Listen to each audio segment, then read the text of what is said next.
Bismillahirrahmanirrahim. Sallallahu ta'ala ala sayyidina wa mawlana Muhammad wa ala alihi wa ashabihi wa khadimihi sallama taslima. Assalamu alaikum wa rahmatullahi ta'ala wa barakatuhu. Nous saluons et nous nous réjouissons de la présence des frères et des sœurs qui nous ont fait l'honneur d'être ici avec nous afin de partager ces moments qui nous sont chers de fraternité musulmane, ces moments d'amour et de rahma. Nous prions le Seigneur subhanahu wa ta'ala d'en faire des moments de bienfait dont nous profiterons ici-bas et dans l'au-delà. Donc nous sommes très contents de la présence de nos sœurs et frères Halawi qui représentent le Cheikh Ben Tounes, à qui nous transmettons nos salutations les plus différentes et notre satisfaction pour l'œuvre immense qu'il est en train de réaliser pour l'islam, pour le soufisme et pour l'humanité de façon générale. Nous avons eu récemment l'occasion d'avoir un aperçu de l'œuvre qu'il est en train de réaliser. Nous en sommes vraiment émerveillés et nous en sommes vraiment contents. Nous pensons qu'il s'inscrit dans une lignée, masha'Allah, des grands hommes de l'islam qui ont fait que nous sommes aujourd'hui ici, de sorte à pouvoir vivre notre religion dans la paix et dans la spiritualité. Puisse le Seigneur l'affermir et lui donner une longue vie, une bonne santé, et de même qu'à tous ses frères Halawi, à tous nos frères et amis mourides et à tous les musulmans de façon générale. Voilà, donc le thème sur lequel nous allons peut-être échanger avec vous, je ne vais pas être trop long, c'est tout juste, après vous avoir souhaité la bienvenue, peut-être de pouvoir échanger sur nos principes et les enseignements de nos grands maîtres, puisque nous avons la chance d'avoir été créés par le Seigneur subhanahu wa ta'ala dans le genre humain. Donc nous avons cette grâce inouïe de faire partie du genre humain. À cette grâce, le Seigneur a bien voulu nous faire partie de la communauté de Sayyidina Mohammed alayhi salatu wa salam, donc d'être des musulmans, d'avoir la foi qui est une grâce et qui n'est pas un mérite. Et ensuite, dans cette mouvance, dans cette foi, nous avons aussi la chance d'avoir des grands maîtres qui nous ont guidés dans la voie droite, dans la paix et la spiritualité. Et nous en rendons grâce au Seigneur. Donc, si nous avons la chance de pouvoir partager ce lieu et ce moment avec des frères avec qui nous partageons ces valeurs, nous nous sommes dit que ce serait quand même intéressant. On puisse voir les synergies et les valeurs communes que nous partageons et qui sont, machallah, des valeurs à préserver.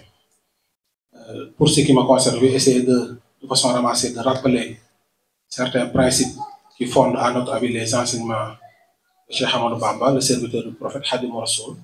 Et après, je vais laisser à mon frère Bouchard le soin peut-être de nous rappeler ces mêmes principes, revivifiés et transmis par le Cheikh Halawi. Je pense que ces présentations pourront nous enrichir mutuellement et nous rassurer davantage sur l'unité fondamentale de cet enseignement. Donc, comme vous le savez, Cheikh Ahmadou Bamba, c'est un grand maître soufi sénégalais qui est né au 19e siècle, notamment en 1853 au Sénégal, dans une famille de tradition religieuse, la famille Mbaké, qui est connue pour son attachement à l'enseignement du Coran et des sciences religieuses en Afrique de l'Ouest. Il est né, il a grandi dans cet environnement pieux, ce qui lui a transmis très tôt des valeurs de piété et d'attachement à la science. Sa mère, la sainte Mariama Bousso, qui était prénommée Diaratullah, du fait de sa piété légendaire, l'a très tôt éduqué dans ses valeurs de piété et d'attachement à Dieu. L'on rencontre que déjà très jeune, il avait l'habitude de s'isoler pour faire des nawafil ce qui avait vraiment étonné son entourage. Et que pour l'éduquer, sa mère lui racontait les histoires des grands maîtres de la religion, l'histoire des prophètes alayhi salam, ce qui quand même démontre quand même qu'il a eu cette grâce-là d'avoir été éduqué dans cet environnement pieux. Donc, on me signale qu'il est l'heure de faire la prière du Maghrib, donc on va effectuer cette prière, après on va essayer de continuer, Inch'Allah. Surtout en matière soufie de Cheikh Ahmadou Bamba. Nous avions commencé par rappeler que c'était un grand maître soufi qui est né au Sénégal et qui a grandi dans une famille religieuse.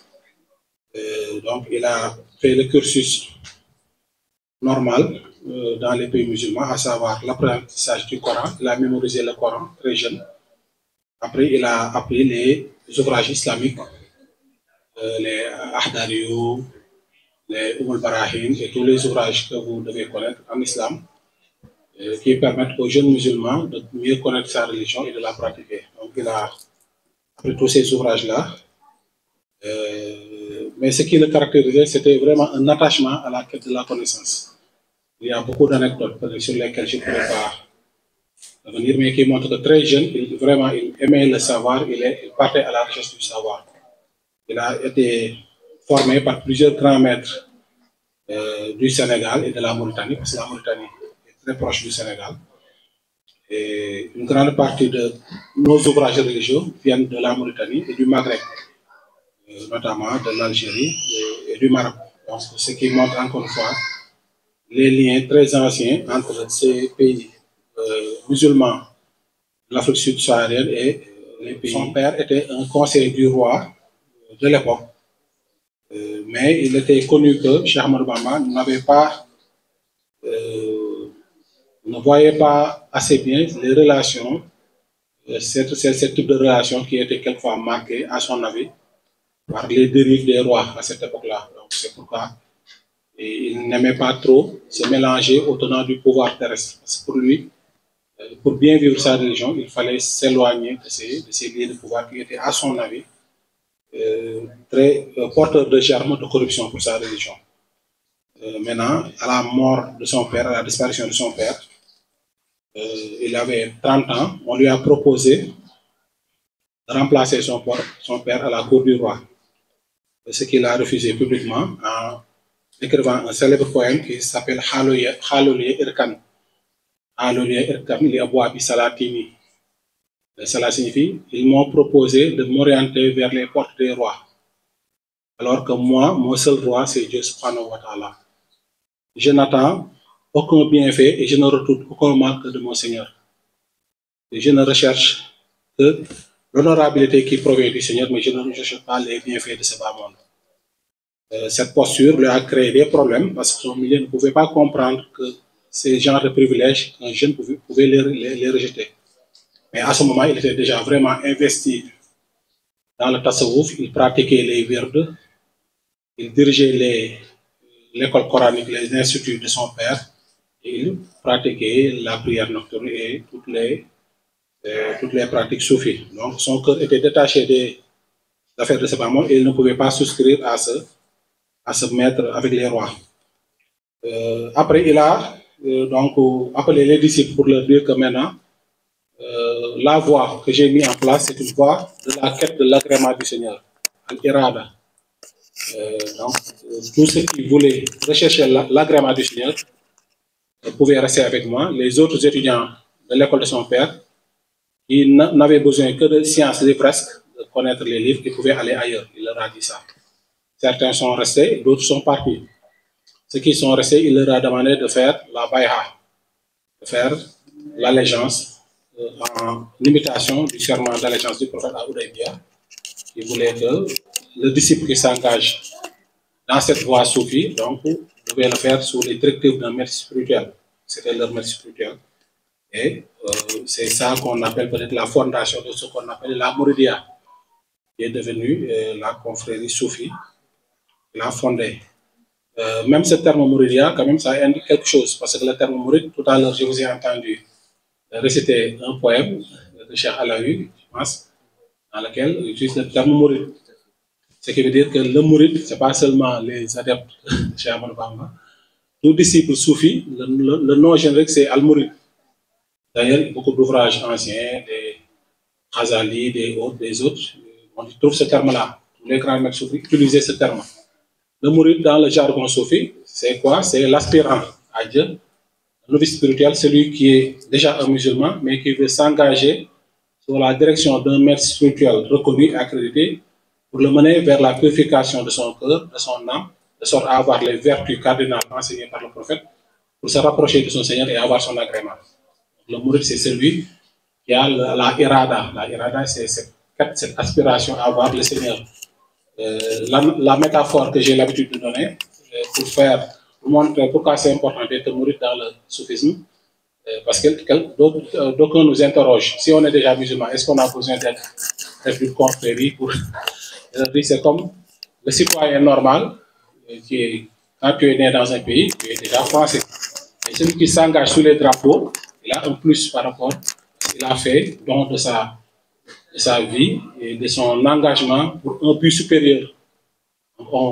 D'ailleurs, même si je reprends cet exemple de la France, ce n'est pas tous les Français qu'on enterre au Panthéon. Qu'est-ce qui fait que certains sont enterrés là-bas et d'autres? Parce qu'ils ont fait un plus par rapport à... Donc, le tasawwuf, je vais y revenir tout à l'heure, c'est quoi le tasawwuf?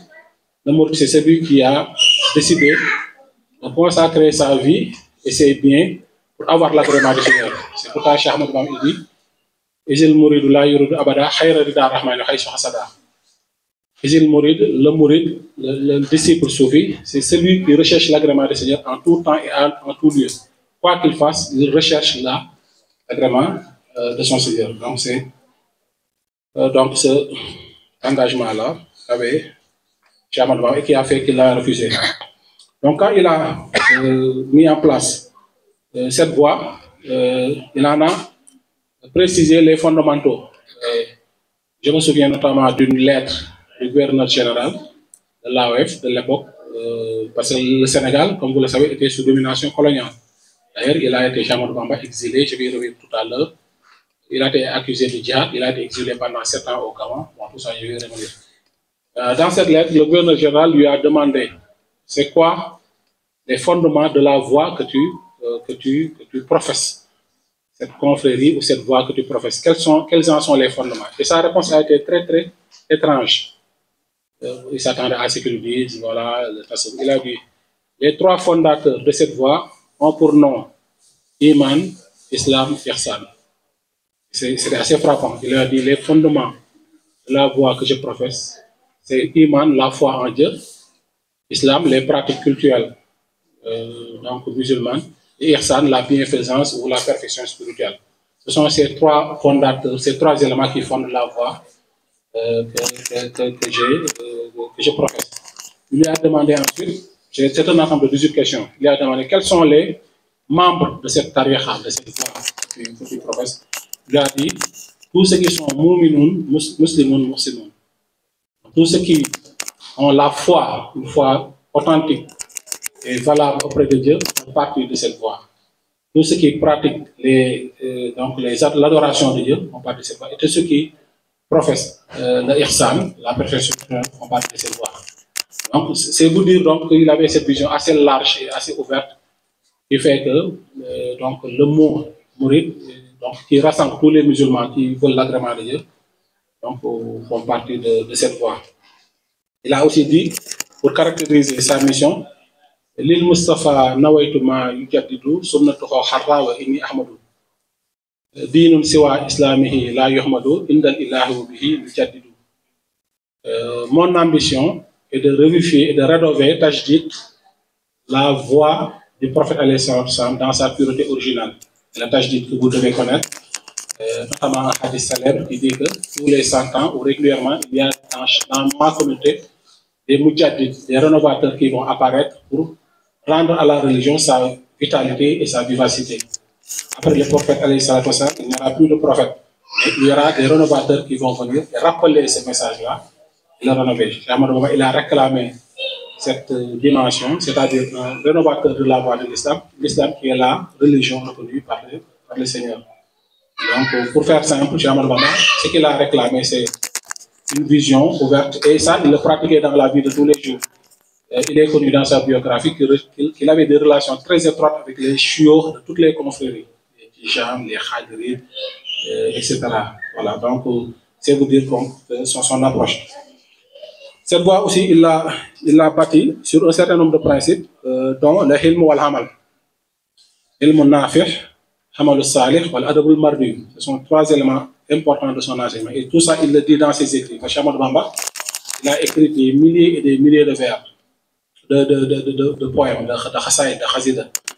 C'est l'un des auteurs les plus prolifiques de l'histoire de l'islam. Hier, Bouchard a rappelé un nombre qu'on a l'habitude de citer, c'est les mâles qu'il a légués. On y a trouvé 7 tonnes 500 d'ouvrages. Nous avons mis en place un projet pour numériser cette œuvre-là dans une bibliothèque numérique. On en est à des milliers de vers. Donc actuellement, on en est à des centaines de milliers de vers et des milliers de poèmes. Donc dans tous ces poèmes, je vais revenir tout à l'heure, ces thématiques, c'est les salawats à la Nabi. Il a fait énormément de salawats à la Nabi. Khadimatul Khidma, Khadimatul Amdah, Mawaïboun Nafih. Donc il a vraiment prié énormément sur le prophète. Il a fait aussi ses éloges, Amdah, Jazbul Khouloub, je rappelle les qualités du prophète. Parce que ses relations avec le prophète, c'est des relations assez privilégiées. C'est pourquoi il sait, donc son nom, son fils, c'est Khadim Rasoul, Abdullahi wa Khadim Rasoul. Son fils spirituel, c'est le serviteur du prophète. Je vais y revenir tout à l'heure. Donc, Hilm Nafih, la connaissance bénéfique, qui est différente de la connaissance qui détruit, il a valorisé. Quand il parle de connaissance, c'est la connaissance religieuse, mais aussi toute forme de connaissance qui peut profiter aux musulmans et à l'être humain fait partie de ces connaissances. Et tout ça, il a mis en œuvre, il a mis en place des écoles, qu'on appelle des dara, il a écrit des ouvrages anciens, il a versifié et il a appelé Jawhar Nafis. Donc, beaucoup d'ouvrages anciens qui existaient, que vous connaissez, les Khalil, les Mukhtasar Khalil et tout ça, beaucoup de ces ouvrages-là, il les a repris, il les a versifiés sous un format très accessible. Donc, la science est très importante dans la Mouridia.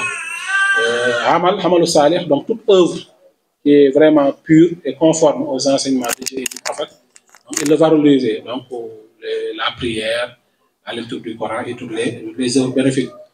Adab al-Mardi, c'est les bonnes conduites, donc c'est les règles de bienséance.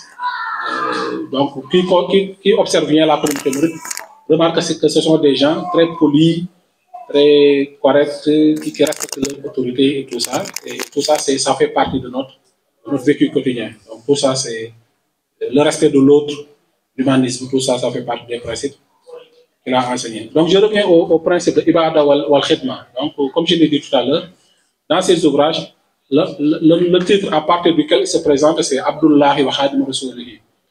Il dit, je suis un esclave de Dieu, un adorateur de Dieu et un serviteur du prophète. Il ne s'est jamais réclamé autre chose. Donc lui, c'est un esclave de Dieu.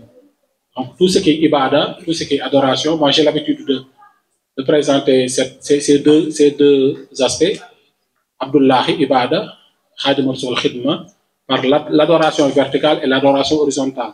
L'adoration verticale, c'est les rapports directs avec le Seigneur. Quand tu fais la prière, quand tu lis le Coran, quand tu fais salawat à la Nabi, quand tu jeûnes, tout ça, ce sont des adorations directes vers le Seigneur, sans intermédiaire. Maintenant, la khidma, c'est le service, c'est se mettre au service des créatures, de la religion, de ses frères musulmans, pour la face de Dieu.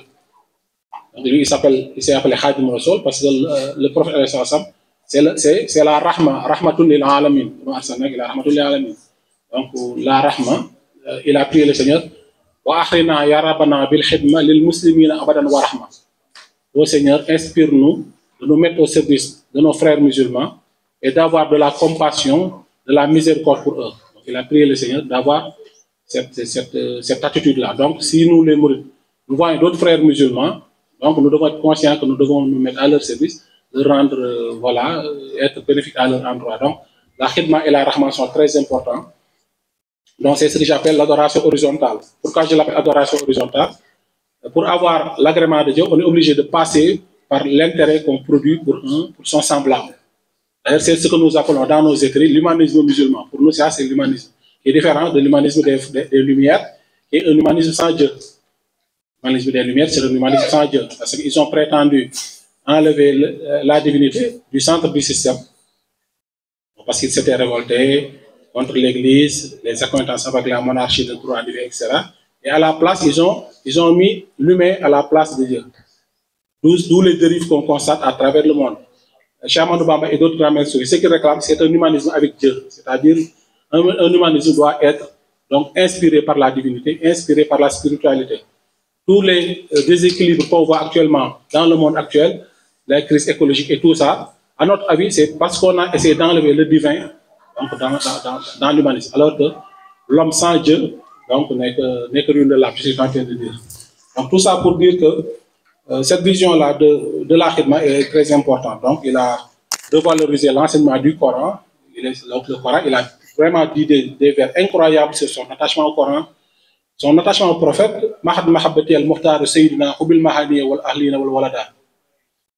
L'amour que j'ai pour le prophète a effacé de moi l'amour pour quoi que ce soit d'autre. Même l'amour de mes enfants, l'amour de ma famille, l'amour d'aimer. L'amour du prophète a effacé tout cela. Et ça, il le pratiquait. Donc le prophète était vraiment au centre, au début et à la fin de son cursus. C'est l'alpha et l'oméga du Seigneur. Le Khadim Rassoul, c'est très, très... Si vous avez le bonheur de lire les poèmes qu'il a écrits pour le prophète, c'est vraiment touchant. Il avait une relation très, très privilégiée avec le prophète. C'est pourquoi il a énormément écrit. Ces écrits, on peut les classer en plusieurs domaines. Il y a les salawat à la nabi, comme j'ai dit tout à l'heure, il y a les amdah, il y a aussi des écrits didactiques pour enseigner la religion. Masalikul Jinan, qui est un ouvrage que je vous recommande, il y a 1563 vers consacrés au tasawuf. Masalikul Jinan, il parle du wird, du fiqh, voilà, de tout ça, des awliya, voilà, donc du tasawuf. C'est quoi le soufisme? Pour lui, comment il définit le soufisme? Pour lui, le soufisme, c'est une pratique qui permet aux musulmans de purifier son cœur et de l'élever à un niveau où il ne fait pas de différence entre la mode de terre et l'or. Si tu arrives au moment où il ne fait pas de différence entre le sable et le diamant, c'est là où tu es un vrai soufi, c'est ça qu'il dit. Quiconque n'a pas atteint cet état-là n'est pas un vrai soufi. Donc le soufi, c'est un cheminement spirituel. Sous la guide d'un maître spirituel, il faut aussi que le maître soit un maître valable. Ce n'est pas tous les maîtres qui sont de vrais maîtres. Là aussi, il le dit dans Masalik. Il dit qu'il y a de faux maîtres qui ont des apparences d'un maître, mais qui ne sont pas de vrais maîtres. Ils sont là pour le bas monde. Et si tu as la chance d'avoir un vrai maître et que tu te mets sous sa direction, il te guide par les pratiques religieuses, par les awrad, par les pratiques culturelles, etc. Il arrive au moment où ton cœur est détaché. Maintenant, l'ascèse, le renoncement au bon monde, ce n'est pas un renoncement apparent. Il le dit. Le renoncement au bon monde, c'est un renoncement du cœur, mais pas un renoncement. Tu peux porter les plus beaux habits alors que tu es un ascète.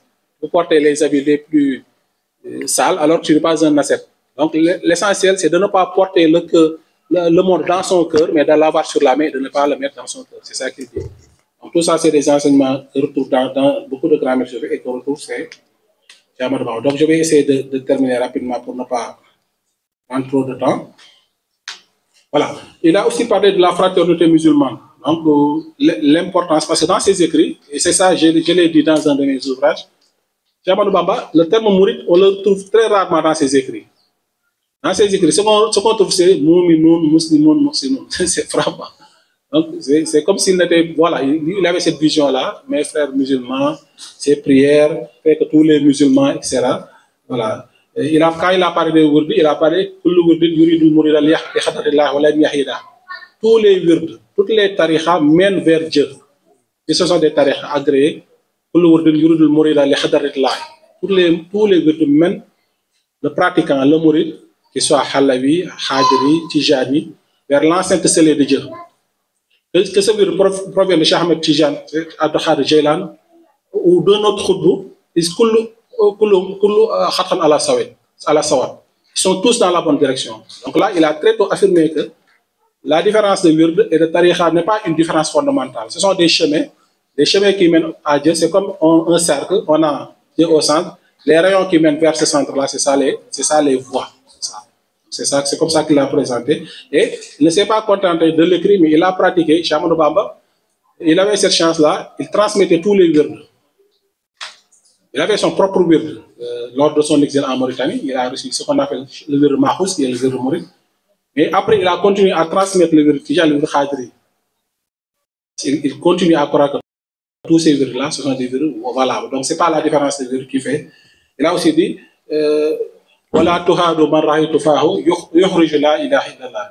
ne prends jamais pour ennemi quelqu'un dont tu vois la bouche dire la ilaha illallah. Donc, tous ceux qui disent la ilaha illallah, c'est ton frère, c'est ta sœur, et ne le prends jamais comme ennemi. Donc ça, je pense que c'est des messages très forts qui méritent d'être rappelés, surtout à l'époque où vraiment les musulmans sont en train de se diviser, chiites, sunnites, soufis, salafis, etc. On a tous tendance à obliger qu'on a le même Seigneur, qu'on a la même Kaaba, qu'on a le même Coran, qu'on a même s'il arrive qu'on puisse avoir des divergences d'approche, ce qui est assez normal, parce qu'il y a l'histoire de l'islam et tout ça, mais fondamentalement, c'est ça son enseignement. Pour maintenant terminer sur le soufisme, bon, la définition du soufisme est assez. Il y a beaucoup d'ouvrages qui ont été écrits. Si on remet aux premiers théoriciens, les Al-Ghazali et autres, les Junaïd, en passant par les grands maîtres.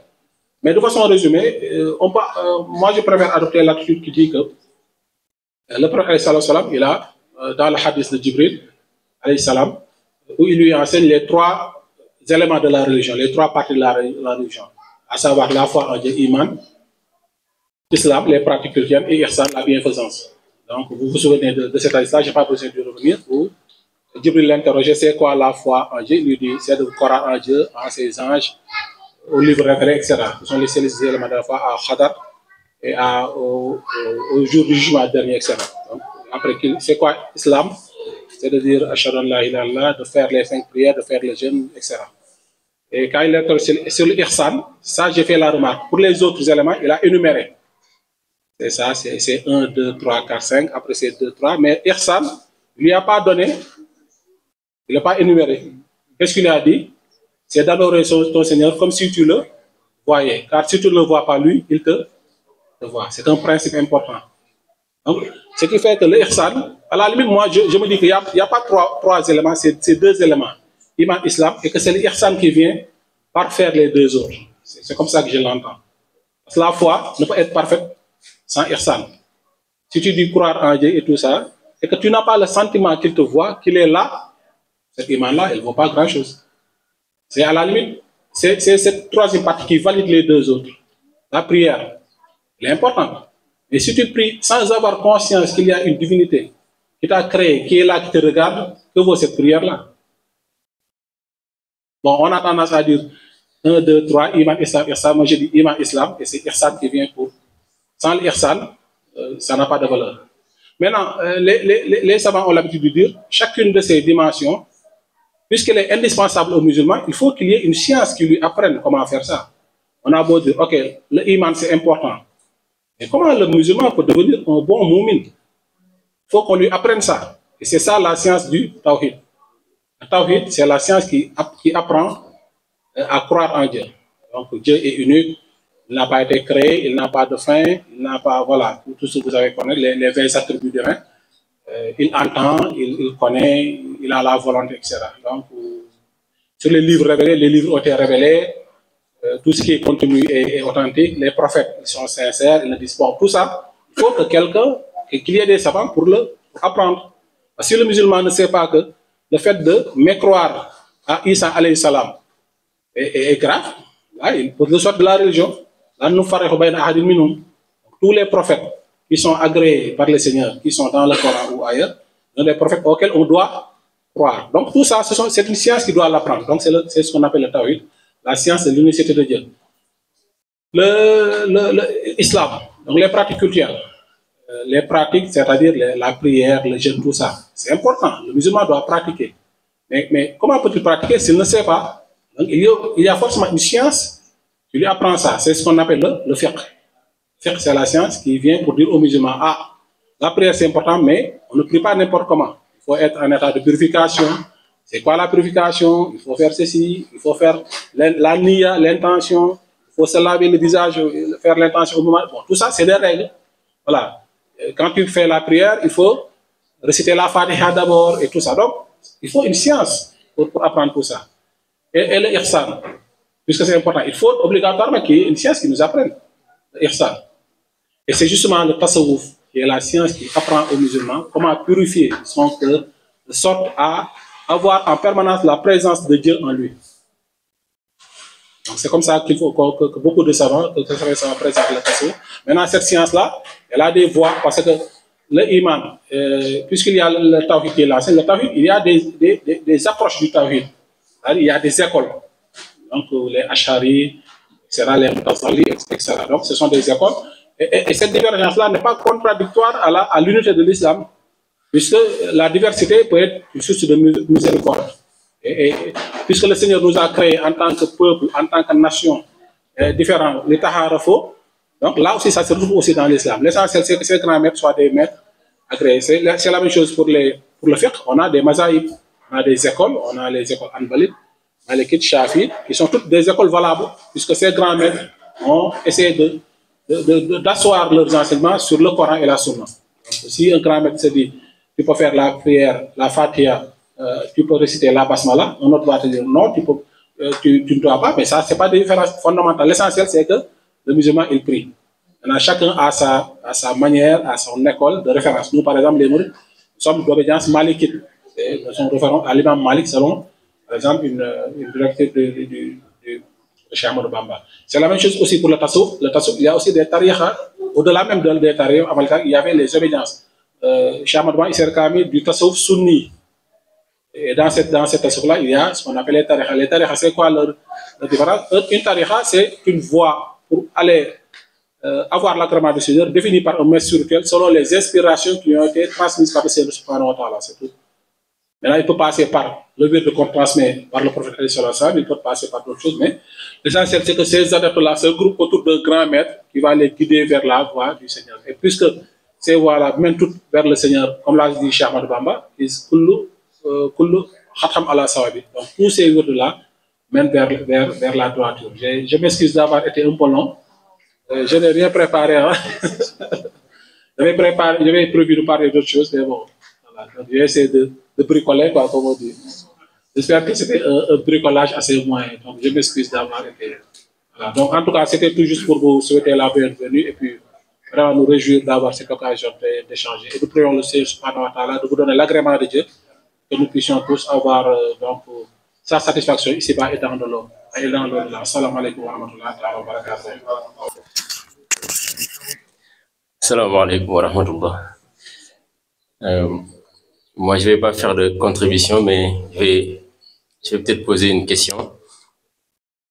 Tout à l'heure, Moustapha a dit que le thème du débat a beaucoup varié.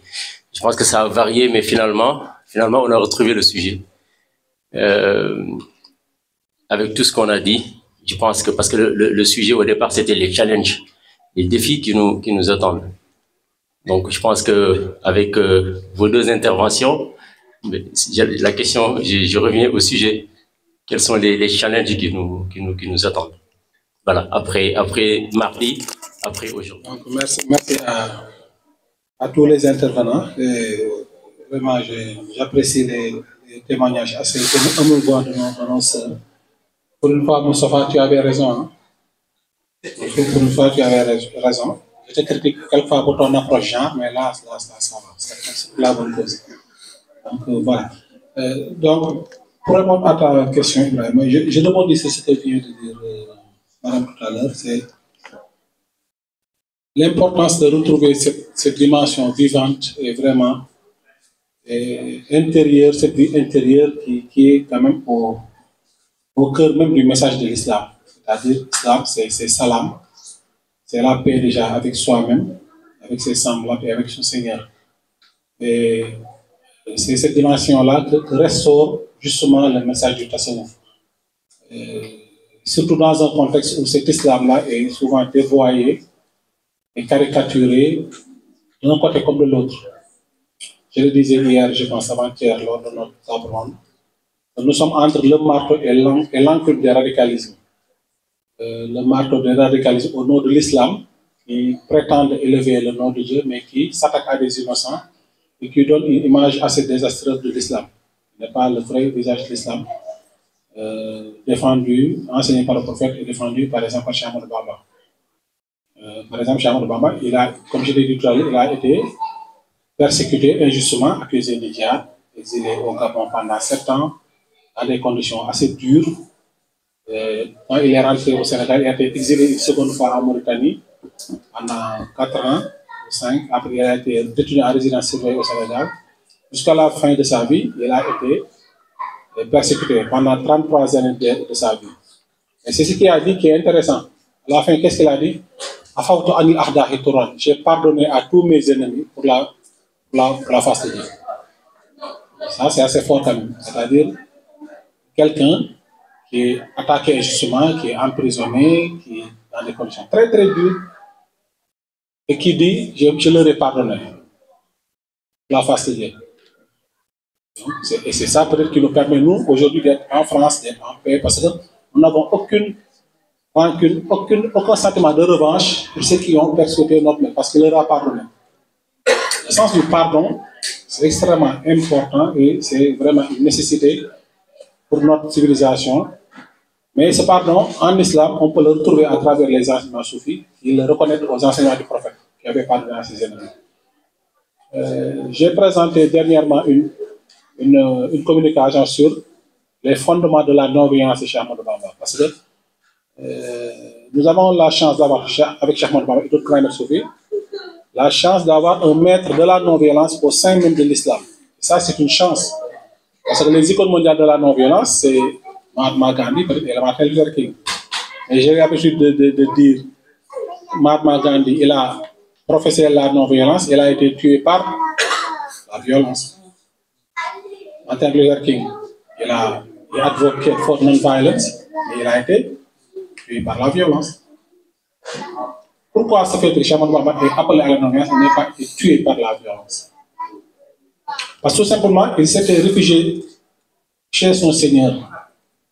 Il n'avait pas prétendu lui-même défendre des stratégies humaines et tout ça. Non, c'était une inspiration de Dieu qui lui a dit ne prends pas les armes.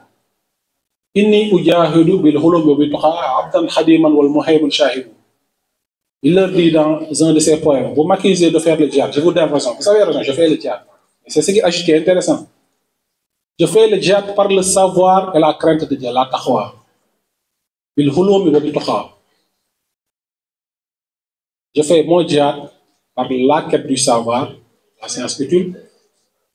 C'est par la connaissance que je fais mon djihad. Je fais mon djihad par la crainte de Dieu, par les valeurs positives, éthiques de l'islam. En tant que Abdan Hadim, en tant qu'esclave de Dieu et serviteur du prophète. Et le Seigneur en est témoin. Il ajoute, si d'autres utilisent des armes matérielles pour être craints, les armes matérielles c'est quoi? C'est les bombes, les kalachnikovs. Il dit, moi, mes armes à moi sont la quête de la connaissance, la fidélité à la sunna et à la crainte de Dieu. Ça, c'est extrêmement fort. C'est pourquoi, et ça, c'est conforme aux enseignements du Cheikh Alaoui, j'ai retrouvé tout à l'heure, parce qu'il y a toujours des réminiscences, hein. C'est toujours le même enseignement sous des formats différents. Le plus grand combattant, ce n'est pas celui qui tue ses ennemis. Le grand combattant, le courageux, le héros, le superman, comme on dit, ce n'est pas celui qui tue les autres. C'est celui qui parvient à maîtriser son âme charnelle, de pouvoir faire le bien. Au lieu d'essayer de tuer l'autre, mais essayer de tuer le mal qui est en toi. Et c'est beaucoup plus difficile, il faut l'avouer. Et même si tu tues, c'est pourquoi il le dit ailleurs, la bienfaisance envers les croyants est plus méritoire que de s'attaquer à des mécréants. Donc on retrouve dans ces enseignements-là ce dont elle parle. C'est par l'évocation de Dieu, le zikr, que se tranquillise les cœurs. Par le zikr que se tranquillise les cœurs. Donc, comme je l'ai dit tout à l'heure, lors de cette présentation-là, des fondements de la non-violence, j'ai évoqué 5 étapes de sa vie que je n'aurai pas l'occasion d'évoquer ici pour retrouver les racines de sa non-violence.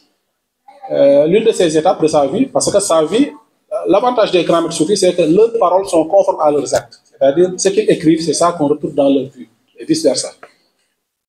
Quand on le menait vers l'exil, il a été arrêté dans un village qui s'appelle Diawal, il a été jugé à Saint-Louis du Sénégal le 5 septembre 1895, il a été exilé au Gabon, comme je l'ai dit, il a pris le navire, etc. Mais lors de son cheminement-là, il a écrit un poème, parce que lui, il écrivait tout le temps, ça aussi c'est du marque de fabrique.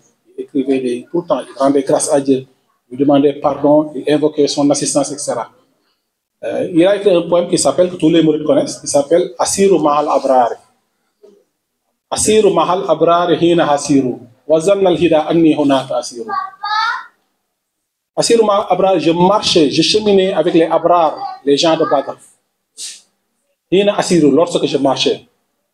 Alors que les ennemis, mes persécuteurs, les colonisateurs, Assirou pensaient que j'étais le prisonnier. Il y a un jeu de mots, Assirou marchait et Assirou prisonnier.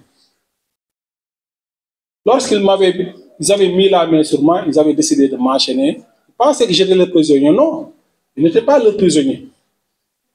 Ça, c'est une dimension importante. Comment? Parce que là, qu'est-ce que ça montre? Ça montre qu'il a réussi à s'extirper des ténèbres de la matérialité pour se réfugier dans une sphère céleste où cette matérialité, où le mal ne pouvait pas avoir accès. Et c'est cette dimension-là, soufie, profonde, qui lui a permis de pardonner. Une autre étape à Dakar, lorsqu'on l'a mis dans une prison, il s'en souvient. Parce que lui, il le dit. Il y a un de ses carnets de voyage qui s'appelle Jazaou Shakour, tribu rendu au Seigneur le reconnaissant, où il relate des étapes, ils m'ont fait ceci, j'ai fait ceci, etc. À l'étape de Dakar, il dit Isa zakat zalik al-mabita wa zalik amir al-sabot tarak ila al-jihad. Lorsque je me rappelle de ce séjour à Dakar et des conditions dans lesquelles ils m'ont mis, parce qu'il a été maltraité par le gouverneur, vous vous souvenez de la violence de la colonisation sur les indigènes, une violence symbolique, physique, psychologique. Parce qu'il avait gêné toute cette journée-là. Au moment de rompre le jeûne, le gouvernement a dit non, il va pas, on va le mettre dans la prison. C'était vraiment dur pour lui. Il a dit, lorsque je me souviens de cette maltraitance, je n'ai qu'une envie, c'est de faire le djihad par les armes. Mais c'est le prophète qui me dit, qui m'a dissuadé. Qu'est-ce qu'on peut attendre de ça? Ce qu'on peut comprendre, c'est que ce qui lui a permis de ne pas tomber. Parce que l'injustice, c'est l'injustice qui crée. Il crée ce qu'on voit. Je l'ai dit tout avant-hier, lors de notre apprendre, lorsque Serigne Moussa m'interrogeait sur les gerbes de la violence. Je lui ai dit, pour moi, la violence, il y a trois types. J'ai dit ce que j'appelle le terrorisme, pas terrorisme, le terreau du terrorisme. Moi, il y en a trois. Le terreau de l'ignorance, sur lequel on sème les graines des idéologies dévastatrices. Beaucoup de jeunes qui prétendent parler en Syrie, faire la hijra, je ne sais pas quoi, mais ils ne savent pas, ils ne connaissent pas la religion musulmane. Je suis désolé. Beaucoup de ces jeunes-là sont là, ils vadrouillent, ils ont des problèmes même d'identité. Un frère, comme ils disent, un imam qui les récupère, qui les manipule, et voilà, ils se disent, voilà, c'est eux les combattants maintenant, c'est les combattants d'Allah, comme ils disent.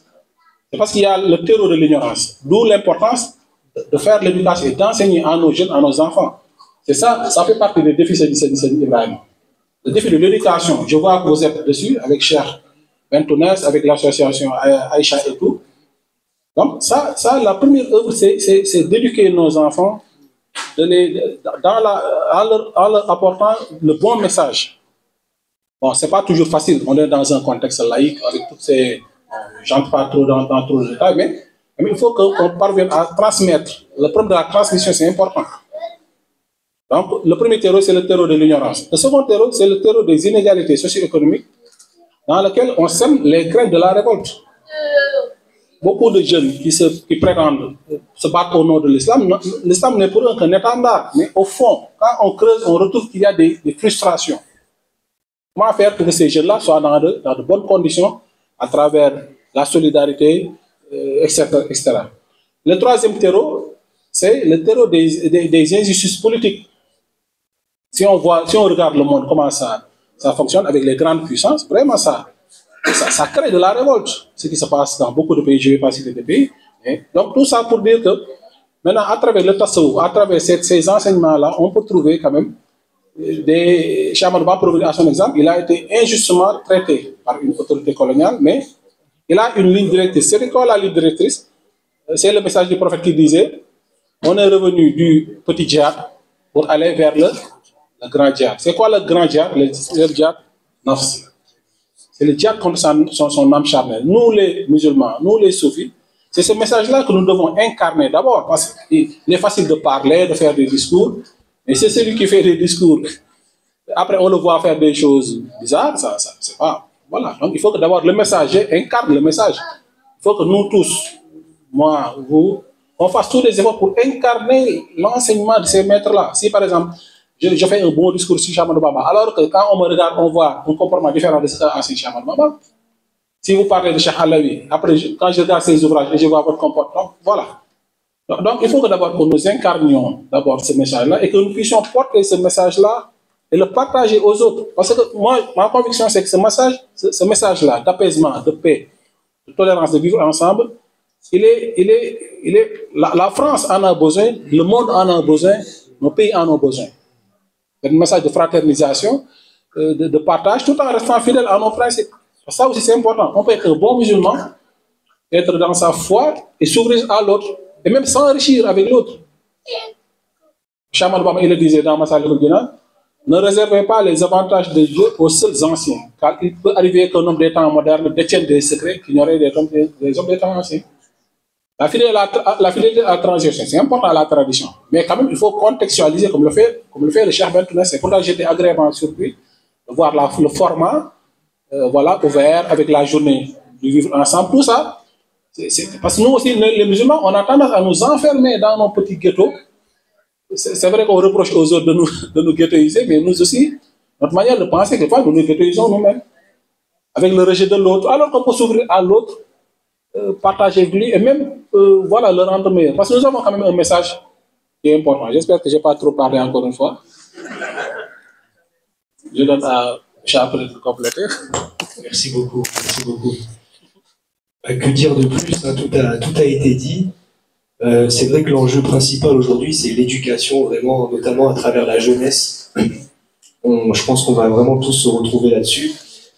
Planter des graines dans une terre fertile. Et c'est bien ça que le Cheikh Khaled Bentounes, il en a fait sa mission principale. Et c'est de là que découle cette éducation à la culture de paix. Parce que le nom de Dieu Yassalem, c'est bien l'enjeu aussi d'aujourd'hui.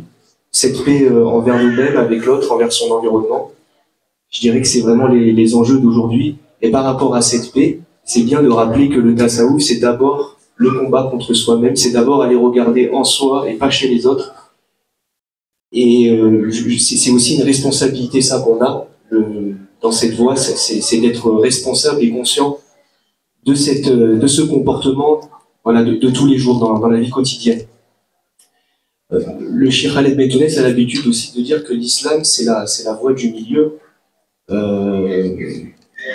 Et la voie du milieu, c'est-à-dire la médiation, finalement, entre l'agresseur et l'agressé.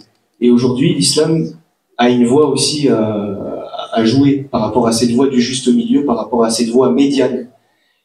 Donc je pense que l'enjeu aussi, c'est d'être un médiateur là où on se trouve, et de penser global et agir local. Si on fait tout ça, et qu'on se responsabilise par rapport à ça, le monde peut changer, parce que vous l'avez très bien rappelé mardi, selon l'expression coranique, que Dieu ne change pas un peuple s'il n'y a pas de réforme individuelle avant tout. Voilà, donc pour moi, les enjeux de demain, ce sont ceux du shir, c'est-à-dire l'éducation, la médiation, pour aller vers cette paix et cette réconciliation de la famille humaine afin de construire l'avenir l'un avec l'autre et non pas l'un contre l'autre. Voilà. Merci beaucoup en tout cas pour votre écoute. Merci. Ces choses-là, nous ne devons pas avoir peur de les organiser. Parce que je dis que nous sommes dans des voies qui sont saines. C'est des voies qui sont sans violence. C'est des voies qui sont aller vers les autres, se soucier des autres. Allah subhanahu wa ta'ala, il dit que quand quelqu'un vous tend la main, ne vous souciez pas de qui il est, ni de ce qu'il va faire avec l'argent. Même si vous êtes presque certain qu'après avoir reçu la pièce, il rentre dans un supermarché pour acheter quelque chose qui n'est pas bon. Mais c'est Allah qui vous tend la main. Donc nous devons de travailler ensemble, et ça, c'est vraiment quelque chose de formidable. Voilà. Je crois qu'il y a des atomes crochus entre nos deux associations. Je remercie beaucoup l'Assemblée.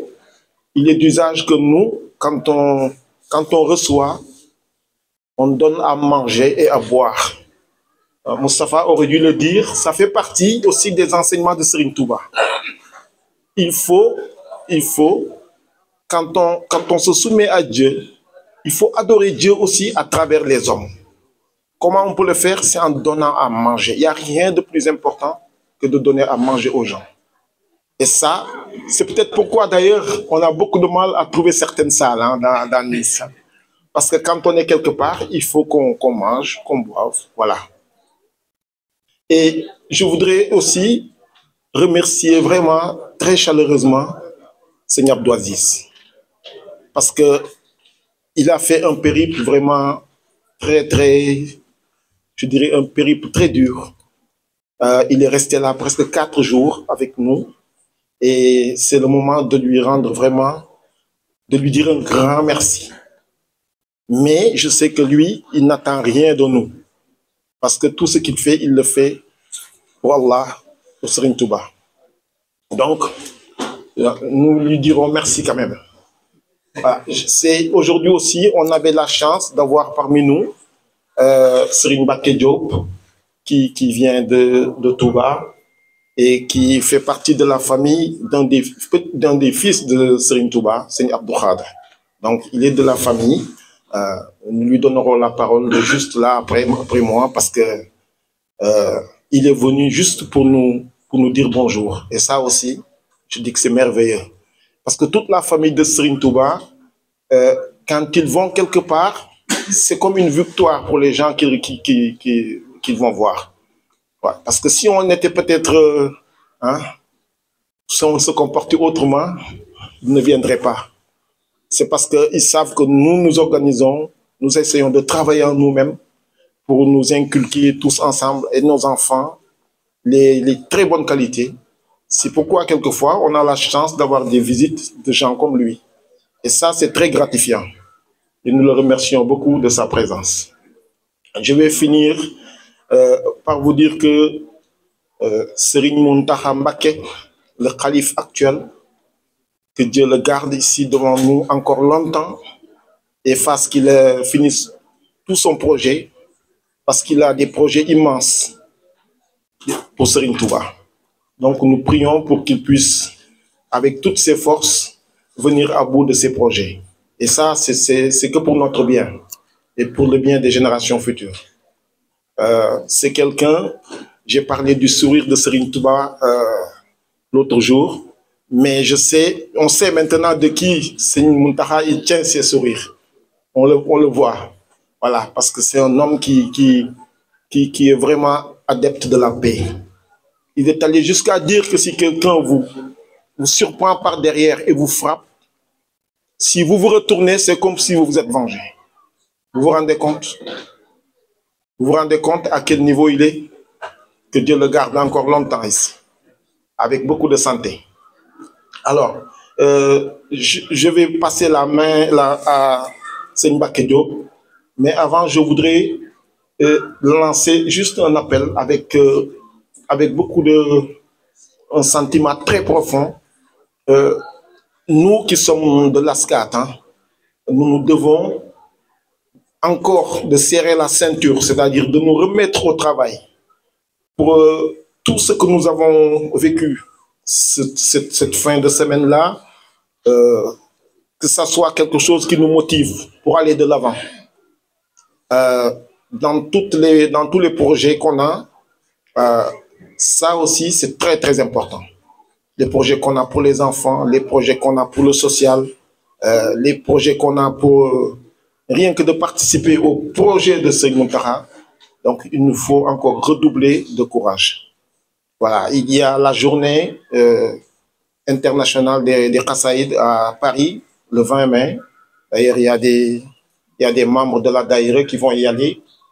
Il y a nos confrères de la Tidjania qui organisent dimanche, parce qu'ils ont un invité illustre aussi, qui est un petit-fils de El Hadj Malick Sy, qui est aussi dans la lignée des grands comme Serigne Touba, qui a fait son œuvre aussi au Sénégal et qui est quelqu'un de très très gratifiant.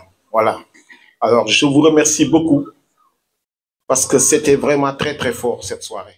Juste à faire et que vous la fassiez avec nous. Et avant de la faire, on aimerait bien tous frères et sœurs présents ici vous remercier. Et on ne pourra pas vous remercier comme il faudra. Donc, shukran, merci beaucoup. Et puis, Inch'Allah, de cette soirée, naîtront d'autres et d'autres soirées. La ilaha illallah.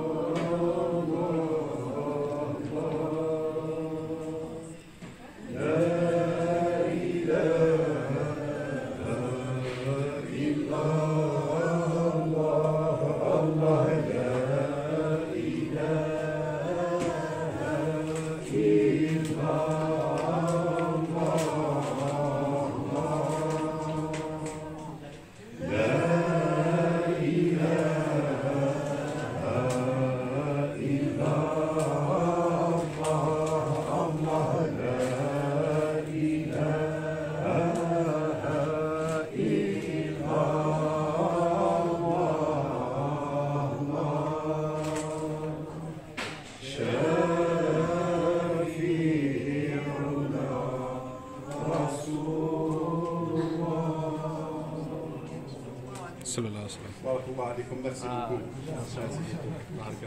Merci, shukran. Merci, je vais prendre ça.